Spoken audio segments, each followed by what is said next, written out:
Disclaimer, मेरी आप सबसे गुजारिश है, ये वीडियो सिर्फ एंटरटेनमेंट के लिए। मेरी वीडियो का मकसद सिर्फ सोसाइटी में गंदगी फैलाने वालों को साफ करना है, तो लिहाजा इस वीडियो को अपने दिल के फेफड़ों पे मत लेना। ज्यादा तबीयत खराब हो तो किसी अच्छे डॉक्टर के पास जाकर अपना इलाज करवा लेना।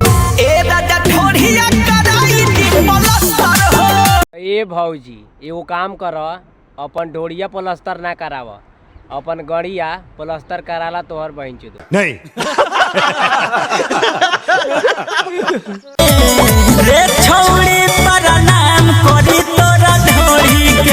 ए बुलेट भैया ओकरा ढोड़ी के प्रणाम तू मत कर, एगो काम कर, आवा हमर लाड़वा के प्रणाम कर ल, ठीक बा?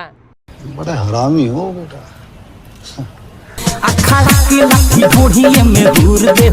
देखो भैया, आखड़ा के लाठी ओकरा ढोड़ी में हुर आ चाहे ओकरा गाड़ी में, लेकिन हमरा के ना बताव, ना तो पटक के पेल देम।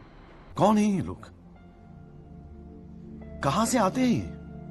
तो बस भाई लोग, आज के वीडियो ही समाप्त करतानी, और अच्छा लागल हुई तो लाइक सब्सक्राइब करिए, और आवाज़ क्लियर ना आयल हुई ये खातिर सॉरी, काहे कि देख सकेला ओने कहीं रोड बा, एने कंपनी बा, तो आवाज़ ना सुनात हुई क्लियर, काम चलता है में।